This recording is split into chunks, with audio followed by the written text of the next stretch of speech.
এখন থেকে ঠিক 60 বছর আগেও ছিল সিঙ্গাপুর শুধুমাত্র একটা গরিব রাষ্ট্র, কিন্তু 60 বছর পর হয়ে গেল সিঙ্গাপুর বিশ্বের ধনী দেশগুলোর মধ্যে একটি। প্রশ্ন হলো কিভাবে? যে সিঙ্গাপুরের কাছে একটা সময় নিজস্ব কোনো পানির সোর্স ছিল না, ছিল না নিজস্ব রাস্তা, ছিল না নিজস্ব শিক্ষা ব্যবস্থা, ছিল না তাদের আইন ব্যবস্থা, ছিল না তাদের নিজস্ব কোনো থাকার জায়গা, ছিল না তাদের নিজস্ব কোনো গভর্নমেন্ট, তারপরও সেই সিঙ্গাপুর কিভাবে এতটা উন্নত হলো, কিভাবে এত দূর এগিয়ে আসলো? আজকের দিনে সেই সিঙ্গাপুর প্রতিটা দেশের কাছে ড্রিম কান্ট্রি হয়ে গেছে, কিন্তু একটা সময় সিঙ্গাপুরটা এরকম ছিল না। আজকে জানার চেষ্টা করব সিঙ্গাপুরের সকল তথ্য, সকল কাহিনী, সব ইতিহাস। আমি আছি আপনাদের সাথে ইব্রাহিম। আজকের ভিডিওটা খুব ইন্টারেস্টিং হবে, সবাই শেষ পর্যন্ত দেখবেন। চলেন আমরা একটু শুরু থেকে শুরু করি। শুরুটা হয় দ্বিতীয় বিশ্বযুদ্ধের মধ্যে দিয়ে। 1939 সালে জাপানের বাহিনীরা সিঙ্গাপুরের উপরে অ্যাটাক করে।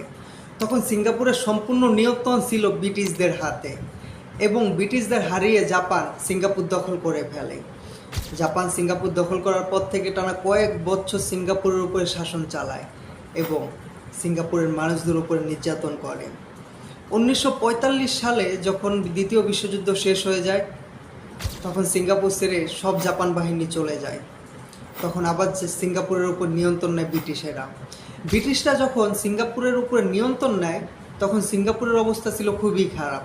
যুব সমাজ নেশাসক্ত ছিল, ছিল অতিরিক্ত বেকারত্ব, ছিল না থাকার মতো জায়গা, ছিল না পানির নিজস্ব সোর্স, এবং খাবারের সংকট দেখা দেয়। সব কিছু মিলিয়ে সিঙ্গাপুরের অবস্থা খুবই খারাপ হয়ে যায়, বলতে গেলে একটা নরক। সেই সময়টাতে সিঙ্গাপুরের মধ্যে নানান রকম সমস্যা ছিল। তার মধ্যে প্রধান সমস্যা ছিল ধর্মগত সমস্যা। নানান ধর্মের মানুষ বাস করতো তখন, তাদের ভিতরে ধর্ম নিয়ে প্রচুর ঝামেলা হতো, এবং অর্থনীতিক এতটাই খারাপ ছিল যার জন্য মানুষ চুরি, স্বেচ্ছাচারী এবং ডাকাতি করতে পর্যন্ত বাধ্য হতো। থাকার জন্য জায়গা ছিল না, খাওয়ার জন্য খাবার ছিল না। তখনই সিঙ্গাপুরে আবির্ভাব ঘটে এক মহানায়কের, যে মহানায়ক পুরো সিঙ্গাপুরের ইতিহাস বদলে দিয়েছিল পুরাটা সিঙ্গাপুরকে। 1959 সালে সর্বপ্রথম সিঙ্গাপুর প্রধানমন্ত্রী পায়, এবং তাদের প্রধানমন্ত্রী হয় লি কুয়ান ইউ। এবং প্রধানমন্ত্রীর সাথে সাথে পায় সর্বপ্রথম সেলফ গভর্নমেন্ট। লি ক্ষমতায় বসার পর থেকে নানান রকম সমস্যার সম্মুখীন হইতে থাকে, কিন্তু সে আস্তে আস্তে সব কিছু ম্যানেজ করে নেয়। লি মূলত ছিল চাইনিজ বংশগত, এবং তার ধর্ম ছিল বৌদ্ধ ধর্ম। সে বৌদ্ধ ধর্মের অনুসারী ছিল, কিন্তু তার কাছে ধর্মটা কোনো ম্যাটার করে না। তার কাছে ম্যাটার করে দেশের জনগণ এবং দেশের শৃঙ্খলা। সবসময় এই জিনিসগুলো তার কাছে সব থেকে বেশি প্রায়োরিটি পেত।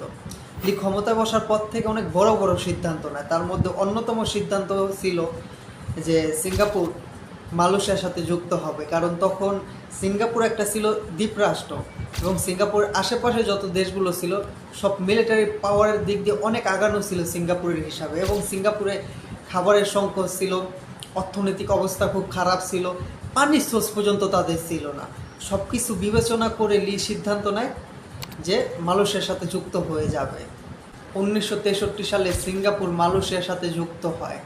তখন লি ভাবছিল যে মালয়েশিয়ার সাথে সিঙ্গাপুর যুক্ত হয়েছে, সিঙ্গাপুরের অর্ধেক সমস্যা দূর হয়ে যাবে, অর্থনৈতিক অবস্থা ভালো হবে এবং দেশটা কিছুটা উন্নত হবে। কিন্তু না, সমস্যা এখানেই শুরু হয়। আমি শুরুতে বলছিলাম যে সিঙ্গাপুরের ভিতর কয়েকটা ধর্ম আছে, ধর্ম নিয়ে তাদের মধ্যে অনেক সময় অনেক সমস্যা হয়। সেম কাহিনীটা হয় মালয়েশিয়ান মানুষ এবং সিঙ্গাপুরের মানুষের মধ্যে। কারণ মালয়েশিয়া বসবাস করতো মালাই মুসলিম, এবং সিঙ্গাপুরে কয়েকটা ধর্ম। এই ধর্ম নিয়ে তাদের মধ্যে একটা সমস্যা সৃষ্টি হয়, এবং কামড়াকামড়ি মারামারি টাইপের জিনিস তৈরি হয়ে যায়। এবং সিঙ্গাপুর আর মালয়েশিয়ার সরকারদের মধ্যেও তেমন একটা মিলতে ছিল না। সব মিলিয়ে রাজনীতি খুব একটা ভয়ঙ্কর একটা রূপ ধারণ করে। তাই একসাথে আর বেশি দিন থাকা হয় না তাদের মধ্যে, একটা সময় গিয়ে তাদের আলাদা হয়ে যেতে হয়। 1965 সালে সব সমস্যার অবসান ঘটিয়ে মালয়েশিয়া এবং সিঙ্গাপুর আলাদা হয়ে যায়। মূলত মালয়েশিয়া সিঙ্গাপুরকে আলাদা করে দেয়, তারা একসাথে থাকতে চায় না এই জন্য। তখন লি এতটাই ভেঙে পড়ে যে মিডিয়ার সামনে আবেগে কেঁদে ফেলে, এবং লি তখন জানতো তাদের আগামী পথ চলা এতটা সহজ না, তাদের আগামী রাস্তাটা খুব কঠিন। তখন লি সবথেকে বেশি ভয় পায় তার আশেপাশে যে দেশগুলো ছিল, বিশেষ করে ইন্দোনেশিয়া এবং মালয়েশিয়া। এই দেশগুলোর মিলিটারি পাওয়ার খুব বেশি ছিল তখনকার সময়, এবং সিঙ্গাপুরের হাতে তেমন কোনো বাহিনী ছিল না বা কোনো আইন ব্যবস্থা ছিল না। খাবারের সংকট, দরিদ্রতা, বেকারত্ব এবং পানির সোর্স পর্যন্ত ছিল না। সব কিছু মিলিয়ে লি একদম ভেঙে পড়ে। কিন্তু তখন থেকে আবার শুরু হয় নতুন চ্যাপ্টার, নতুন ইতিহাস। লি যেখান থেকে ভেঙে পড়ছে সেখান থেকে আবার উঠে দাঁড়ায়, সেখান থেকে আবার নতুন করে শুরু করার পরিকল্পনা করে। আলাদা হওয়ার পর কিন্তু লি থেমে থাকেনি, সে কিছু সিদ্ধান্ত গ্রহণ করে এবং কিছু কঠিন পদক্ষেপ নেয়। তার মধ্যে অন্যতম যেগুলো ছিল সেগুলো আমি একটু বলতেছি। তার মধ্যে অন্যতম ছিল যে তার যত সরকারি কর্মকর্তা ছিল তাদের কারো ঘুষ খাওয়া যাবে না বা দুর্নীতি করা যাবে না। যদি কোনো সাধারণ মানুষ থেকে ঘুষ খায় বা দুর্নীতি করে তাহলে তাকে ফাইন ভরতে হবে এবং সরাসরি জেল হবে। এই জন্য সে আবার করে কি, তার যত সরকারি কর্মকর্তা ছিল তাদের বেতন আগের থেকে দ্বিগুণ করে দেয়। এর ফলে দুর্নীতি আগের থেকে আস্তে আস্তে কমতে থাকে এবং প্রতিটা শিক্ষা প্রতিষ্ঠানে বলে দেয় এবং প্রতিটা নাগরিককে বলে দেয় প্রতিটা মানুষের জন্য শিক্ষা গ্রহণ করতে হবে এবং ইংলিশে দক্ষ হতে হবে, পাশাপাশি যে কোনো একটা স্কিল শিখতে হবে। এর ফলে মানুষ আস্তে আস্তে উন্নত হতে থাকে, কারণ আমরা সবাই জানি যে দেশের শিক্ষা ব্যবস্থা ভালো সে দেশ উন্নত হয় খুব দ্রুত। এবং বিনিয়োগের যে ব্যাপারটা ওইটার উপর সম্পূর্ণভাবে ফোকাস দেয়, সম্পূর্ণ ট্যাক্স ফ্রি করে দেয় এবং বিদেশি যে কোম্পানিগুলো তাদের বলে যে আমার দেশে আসো, বিজনেস করো, কোনো ট্যাক্স নেই, ট্যাক্স ফ্রি করে দিলাম এবং সরকারিভাবে যত সিকিউরিটি আছে আমি তোমাদের দিব। এবং আস্তে আস্তে বিদেশি কোম্পানি আসতে শুরু করলো, দেশের বেকারত্ব কমতে শুরু করলো এবং বিশ্বে যত বড় বড় ট্রেন্ডিং পোর্ট আছে তার মধ্যে সিঙ্গাপুরের ট্রেন্ডিং পোর্ট হলো একটি। এবং আগেও ট্রেন্ডিং পোর্ট ছিল সিঙ্গাপুরে, লি করে কি সেই ট্রেন্ডিং পোর্টটাকে আরও উন্নত করে এবং জমজমাট করে। সেই কারণে সিঙ্গাপুরের অর্থনীতি বাড়তে শুরু করে এবং লাস্টে যে ব্যাপারটা, ওই ব্যাপারটা আমার খুব ইন্টারেস্টিং লাগে।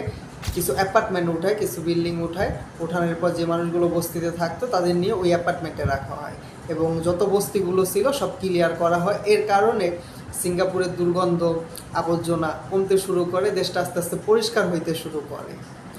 লির হিসাব অনুযায়ী দেশটা খুব ভালোই চলতেছিল, ভালোই আগাইতেছিল, অর্থনৈতিক ভালো হইতেছিল এবং দেশে কারখানা হয়েছে, ফ্যাক্টরি হয়েছে, ভালো ভালো জিনিস হয়েছে এবং দেশে বেকারত্ব কমতেছে। সব কিছু মিলে সব ভালোই। আপনার 70 সালের দিকে হয় কারখানা, 80 সালের দিকে হয় ব্যাংকিং, 90 সালে প্রযুক্তি এবং 2000 সালের দিকে হয় ইন্টারন্যাশনাল ফ্রিল্যান্সার। 1992 সালে লি ক্ষমতার থেকে চলে যায়। প্রায় 32-33 বছর লি ক্ষমতায় থাকে এবং যে কদিন ক্ষমতায় থাকে সে দেশটার ইতিহাস বদলে দেয় এবং দেশটার মোড় ঘুরিয়ে দেয়। এই জন্য লিকে বলা হয় father of modern Singapore, Lee Kuan Yew. এটার বাংলা অর্থ হইল আধুনিক সিঙ্গাপুরের অধিনায়ক বা আধুনিক সিঙ্গাপুরের অভিভাবক বা মহানায়ক, এমন কিছুই আর কি। এই লি 30-32 বছর ক্ষমতায় থেকে দেশটাকে যেভাবে ঘুরাইছে বা একদম গাদের থেকে তুলে উন্নতির পথে নিয়ে গেছে, এটা একদম অকল্পনীয় ছিল। আমরা প্রতিটা মানুষ জানি সিঙ্গাপুর একটা উন্নত কান্ট্রি এবং সিঙ্গাপুরে সব কিছু ইউনিক এবং বেটার হবে, এটাই স্বাভাবিক। আপনি যদি সিঙ্গাপুরের আইনগত ব্যবস্থা, শিক্ষাগত ব্যবস্থা, চিকিৎসাগত ব্যবস্থা এগুলো দেখেন তাহলে বুঝতে পারবেন সিঙ্গাপুরের শিক্ষাগত ব্যবস্থা অনেক ভালো ভালো দেশের থেকেও বেটার।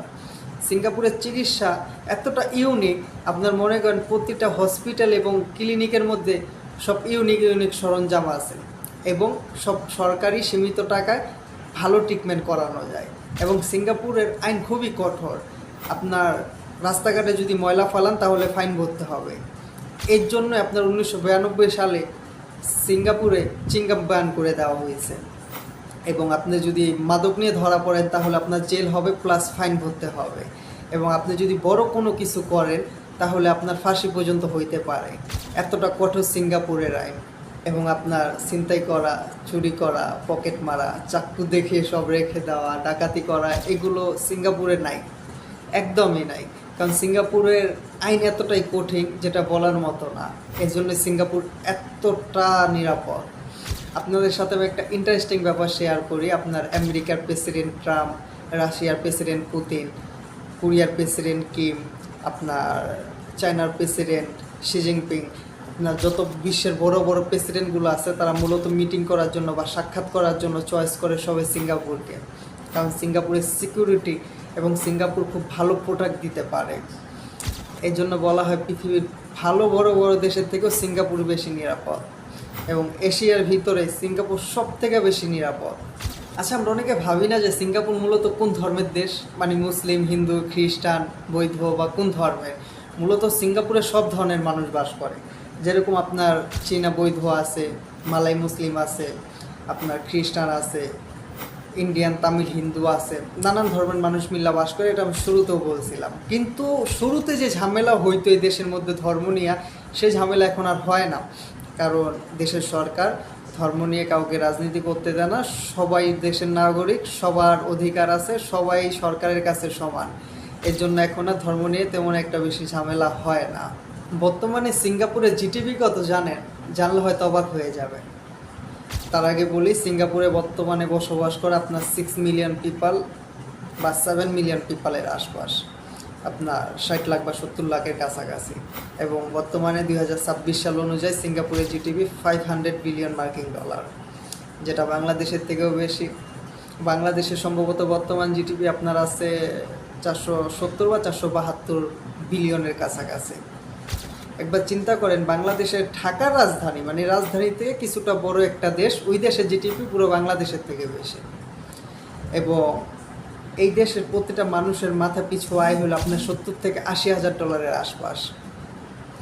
আর আমাদের বাংলাদেশের প্রতিটা মানুষের মাথা পিছু আয় হলো আপনার 2500 থেকে 2800 ডলার।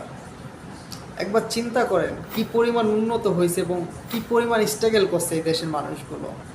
আচ্ছা, কম বেশি কিন্তু সব তথ্যই দেওয়া শেষ। যেরকম সিঙ্গাপুর কীভাবে স্বাধীন হলো, সর্বপ্রথম প্রধানমন্ত্রী কে ছিল, কত বছর ক্ষমতায় ছিল, কীভাবে সিঙ্গাপুর উন্নত হলো, সব থেকে বেশি কার অবদান, কেন মালয়েশিয়ার থেকে আলাদা হলো, বর্তমান জিডিপি, ধর্ম ইত্যাদি সব কিছুই বলছি। যাই হোক, ভিডিওটা আর বেশি বড় করবো না, এখানে শেষ করে দিব। শেষ করার আগে আপনাদের প্রতিটা মানুষের কাছে আমার একটা প্রশ্ন। সিঙ্গাপুরের মতো একটা দেশ, যে দেশটা এতটা উন্নত করছে, তাহলে আমাদের দেশ কেন পারে না? আমি বলতেছি না আমাদের দেশ উন্নত না, অবশ্যই আমাদের দেশ উন্নত, বাট সিঙ্গাপুরের দিকে একবার তাকান, তাহলে বুঝতে পারবেন বাংলাদেশ কতটা উন্নত। এখন আমাদের কিসের অভাব? ব্রেনের অভাব, স্কিলের অভাব, নাকি অন্য কিছুর? অবশ্যই কমেন্ট করে জানাবেন। আর আজকের ভিডিওটা এই পর্যন্তই ছিল। ভিডিওটা কেমন হয়েছে সবাই কমেন্ট করে জানাবেন। যদি ভালো লাগে থাকে অবশ্যই লাইক, কমেন্ট, শেয়ার করে দিবেন। চ্যানেলে নতুন হলে সাবস্ক্রাইব করে দিবেন। আবার দেখা হচ্ছে নতুন কোনো ভিডিওতে। ভালো থাকবেন, সুস্থ থাকবেন। আসসালামু আলাইকুম, আল্লাহ হাফেজ।